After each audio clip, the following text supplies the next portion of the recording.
Hello दोस्तों, कैसे हो आप लोग।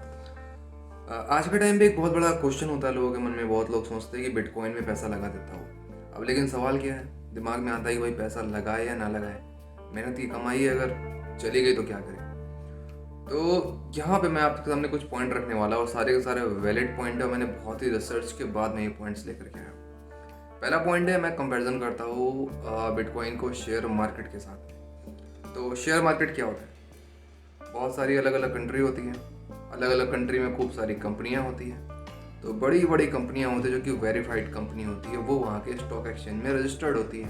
अब अगर हमारे इंडिया का एग्जांपल ले लो तो हमारे यहाँ रिलायंस है, टाटा है, महिंद्रा है और भी बहुत सारी कंपनियां हैं। तो सारी के सारे रजिस्टर्ड है बॉम्बे स्टॉक एक्सचेंज में, जिसको कि शॉर्ट फॉर्म में BSE बोलते हैं, और नेशनल स्टॉक एक्सचेंज में जिसको कि NSE बोलते हैं। तो अब यहाँ पे क्या होता है कि वो RBI के अंडर रेगुलेशंस में होती है, मतलब इंडियन गवर्नमेंट के अंडर रेगुलेशंस में होती है। अब क्या है कि वो वेरीफाइड कंपनी है। अब मान लो हमने उस कंपनी का एक शेयर परचेज कर लिया, तो कितना शेयर हम परचेज करेंगे, 100, 150, 200। तो हम उस कंपनी के एक छोटे से मालिक बन जाते हैं, बहुत ही एक छोटे से हिस्सेदार बन जाते हैं उस कंपनी के। तो हमने जितना पैसा लगाया, कल को कंपनी ग्रोथ करती है, कल को कंपनी बहुत सारा पैसा कमाती है, तो हमारा पैसा भी ऑटोमेटिक बढ़ जाएगा। अगर कंपनी का लॉस होता है तो हमारा पैसा भी लॉस हो जाएगा। तो यहाँ पे क्या चीज़ है, हमको पता है अगर कंपनी ग्रोथ करेगी तो हम भी ग्रोथ करेंगे। लेकिन बिटकॉइन, देखो बिटकॉइन किसी देश का नहीं है, किसी भी देश में रजिस्टर्ड नहीं है, कहीं पे इसका कोई ऑफिस नहीं है, कोई हेड ऑफिस नहीं है, कोई फैक्ट्री नहीं है, कोई भी कंपनी नहीं है इसका। तो बिटकॉइन इज जस्ट लाइक, मैंने पैसा आपको दिया, फिर आपने पैसा मुझे दिया, आपने उसको दिया, फिर इसकी कीमत बढ़ गई, ज़्यादा मार्केट में आने लगा। तो जस्ट लाइक एक ट्रांजेक्शन्स फ्लो है। तो ये हमारा फर्स्ट पॉइंट हो गया। सेकंड पॉइंट पे आता हूँ। अब आप सबके सामने एक क्वेश्चन होगा कि भाई अब इसमें प्राइस इन्फ्लुएंस कैसे होता है। शेयर मार्केट में तो चलो ठीक है, कंपनी ग्रोथ हुई तो हमारे पैसे की वैल्यू बढ़ गई, लेकिन बिटकॉइन में पैसे की वैल्यू कैसे बढ़ती है और कैसे घटती है। तो देखो, इसके बारे में कोई 100% श्योर कोई किसी को कुछ पता नहीं है, लेकिन एक एल्गोरिदम है जिसको कि देखा गया है कि जब भी बिटकॉइन की डिमांड बढ़ती है, मतलब ज़्यादा लोग इसको खरीदने लगते हैं, तो इसका मार्केट प्राइस ऊपर जाने लगता है, और ज़्यादा लोग जब इसको बेचने लगते हैं, उसका प्राइस ऑटोमेटिक नीचे जाने लगता है। अब अभी का एक एग्जांपल लेता हूँ। कुछ टाइम पहले बिटकॉइन का जो प्राइस था इंडियन मार्केट में 25 लाख रुपए के आसपास था। अब एक खबर आती है कि मिस्टर एलन मस्क, जो दुनिया के सबसे अमीर आदमी है, वो इसमें $1.5 बिलियन इन्वेस्ट करने जा रहे हैं।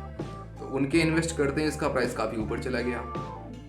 अब उनसे मोटिवेट होके तो पूरी दुनिया में बहुत लोगों ने इन्वेस्ट किया। सबने सोचा भाई इतना बड़ा अमीर आदमी अगर इसमें इन्वेस्ट कर रहा है तब तो इसका फ्यूचर अच्छा होगा। तो काफ़ी लोगों ने इसमें इन्वेस्ट किया, इसका प्राइस और ऊपर गया। फिर ये बातें न्यूज़ में आई, फिर और लोगों ने इसमें इन्वेस्ट किया, इसका प्राइस और गया। तो आप देख सकते हो इसका प्राइस 55 लाख तक चला गया 25 लाख से। अब कुछ टाइम बाद क्या होता है कि न्यूज़ शांत हो जाता है, तो कुछ लोगों ने जो इन्वेस्ट किया हुआ था पैसा, वो भी अपना निकालने लगे होंगे, चलो यार फ़ायदा आ गया, पैसा निकालो। अब कुछ टाइम बाद अचानक से इसमें 15% का क्रैश आ जाता है, और मैं आज जब भी वीडियो बना रहा हूँ, आज बिटकॉइन का प्राइस 41 लाख रुपए इंडियन मार्केट में। सोचो 55 लाख से 41 लाख पे आ चुका है। तो ऐसे करके जो इसका प्राइस है वो इन्फ्लुएंस होता है। तो हम आते हैं पॉइंट नंबर 3 पे। तो भैया पॉइंट नंबर 3 ये है कि देखो, इसमें हैकिंग हो सकती है, और क्योंकि ये डिजिटल ट्रांजेक्शन्स है।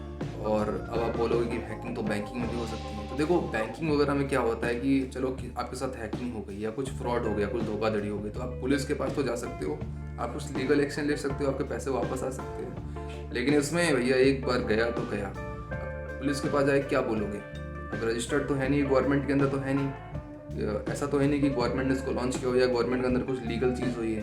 तो इसके लिए आप पुलिस के पास नहीं जा सकते हो। अगर आप चले भी गए तो पुलिस कुछ नहीं कर पाएगी इस मामले में। अब हम आते हैं पॉइंट नंबर 4 पे। पॉइंट नंबर 4 ये है कि देखो, जो बिटकॉइन है वो एक एल्गोरिदम के ऊपर काम करता है। अब जो भी बड़े बड़े मैथमेटिक्स के स्टूडेंट्स होंगे उनको पता होगा कि भाई एल्गोरिदम में कुछ ना कुछ एरर की पॉसिबिलिटी होती है। अब कुछ ना कुछ एरर तो होगा ही, भले ही 0.00001% एरर हो, बट कुछ ना कुछ एरर हो सकता है, तो इससे कभी प्रॉब्लम आ सकती है। अब बात करते हैं पॉइंट नंबर 5 पे। तो पॉइंट नंबर 5 पे भाई ये है कि एक एल्गोरिदम के ऊपर बेस है। वो एल्गोरिदम क्या है, कैसे डिज़ाइन है, कैसा इसका बिहेवियर है, कैसा इसका कैरेक्टरिस्टिक है, कोई भी नहीं जानता। तो जो इसका एल्गोरिदम है बिल्कुल स्ट्रेंच है, बिल्कुल अननोन है। अब हम बात करते हैं पॉइंट नंबर 6 पे। तो पॉइंट नंबर 6 पे जो है हम वॉरेन बफेट का एग्जांपल लेते हैं। तो भाई देखो, दुनिया के जो बड़े बड़े इन्वेस्टर्स हैं, बड़े बड़े बिलियनियर्स हैं, सबने बिटकॉइन को नकार दिया है। और दुनिया के अगर सबसे बड़े इन्वेस्टर की बात करें तो भाई वॉरेन बफेट का नाम ना ले इम्पॉसिबल है, वो दुनिया के सबसे बड़े इन्वेस्टर है। अब वॉरेन बफेट ने क्या बोला बिटकॉइन के बारे में कि भाई देखो, बिटकॉइन जो है कोई कंपनी या फैक्ट्री तो है नहीं, मतलब कोई पैसा तो इसमें जनरेट तो होता नहीं कहीं से पॉजिटिव वे से। तो वॉरेन बफेट ने कहा कि मैं ऐसे मार्केट में कभी भी पैसा इन्वेस्ट नहीं करना चाहूँगा। ठीक है, तो अब हम बात करते हैं पॉइंट नंबर 7 पे। पॉइंट नंबर 7 पे हम एग्जांपल लेते हैं एलन मास्क का। तो देखो, एलन मास्क ने 1.5 बिलियन डॉलर इसमें इन्वेस्ट कर दिया। फिर एक बार न्यूज़ ये भी है कि भाई अगर किसी को टेस्ला की कार खरीदनी हो तो वो बिटकॉइन से परचेज भी कर सकते हैं। तो ऐसी खबरें आने के बाद बिटकॉइन का प्राइस तो काफ़ी बढ़ गया। लोगों को लगा कि भाई एलन मास्क इतना बड़ा आदमी, दुनिया का सबसे अमीर आदमी, वो क्यों इतना इंटरेस्टेड हो रहा है बिटकॉइन में, मतलब कोई बात नहीं। तो देखो, एलन मास्क का भी एक स्टेटमेंट है, आप खुद पढ़ लो। उन्होंने बोला है कि we can not go to for, है ना, मतलब हम ज़्यादा दूर नहीं जा सकते इसके साथ में। तो वो भी श्योर नहीं है बिटकॉइन के बारे में, बट ठीक है, उन्होंने देखा कि खूब सारा पैसा है तो 1.5 बिलियन क्या मैटर कर, थोड़ा लगा दो अगर। और एलन मास्क अपने आप में इतने बड़े आदमी हैं कि वो जिस भी फील्ड में पैसा लगा दे उसकी वैल्यू ऑटोमेटिक बढ़ जाती है, तो वहाँ सक्सेस की गारंटी होती है। अब सोचो, अचानक से अगर एलन मास्क अपना पैसा विड्रॉ कर लेते हैं तो कितना क्रैश कर जाएगा वो। तो अब आता हूँ पॉइंट नंबर 8 पे।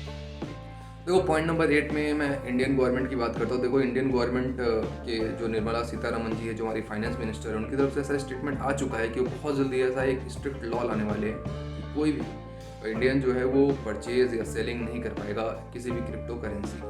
क्योंकि क्रिप्टो करेंसी से कुछ भी कालाबाजारी हो सकती है, कुछ टेरर फंडिंग हो सकता है, कुछ का गलत यूज़ हो सकता है, किसी का हार्ड अर्न मनी जा सकता है, नुकसान हो सकता है।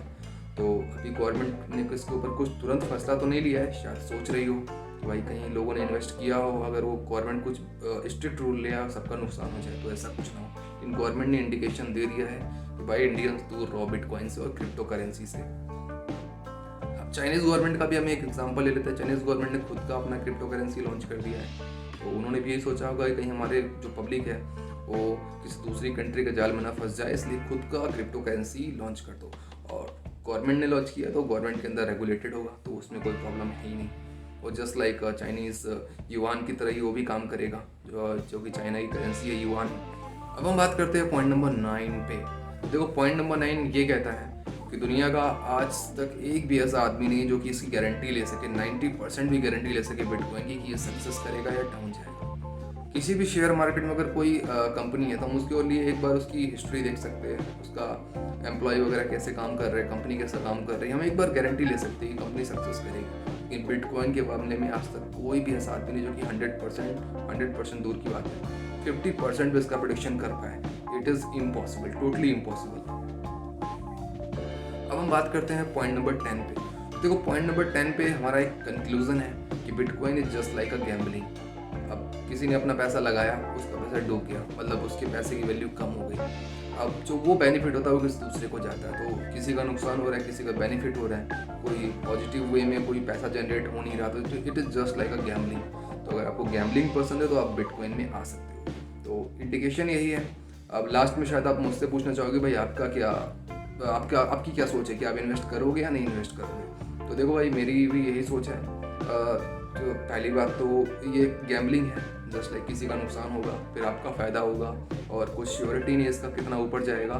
तो मैं कभी भी एक ऐसे फील्ड में पैसा इन्वेस्ट नहीं करना चाहूँगा। ठीक है, एक टाइम पे ये 25 लाख का था, आज 55 लाख का हो गया, शायद कल को $1 मिलियन का भी हो सकता है, पॉसिबिलिटी है, बट गारंटी नहीं है। और सच बताओ, ये बहुत ही बड़ा हाई रिस्क है, तो मैं इधर बिल्कुल भी जाना नहीं चाहूँगा। इसका कोई बेस नहीं है, कोई भी इसका रूट नहीं है। तो इससे बेटर मैं किसी कंपनी में, शेयर मार्केट में इन्वेस्ट करना चाहूँगा जहाँ पे रिस्क तो है, लेकिन बिटकॉइन की कंपैरिजन में बहुत ही कम रिस्क है। तो एक लीगल चीज़ है, लीगल प्रोसेस है। तो ओके दोस्तों, थैंक यू। उम्मीद करता हूँ मेरी बातें आपको समझ में आई हो, और समझ में ना आई हो तो बिल्कुल टेंशन मत लीजिए, क्योंकि बिटकॉइन आज तक दुनिया में किसी को भी समझ में नहीं आई है। तो सब्सक्राइब करना ना भूलें। अगर आपका सपोर्ट रहेगा तो ऐसी वीडियोज़ और भी आते रहेंगे। तो ओके दोस्तों, थैंक यू, बाय बाय।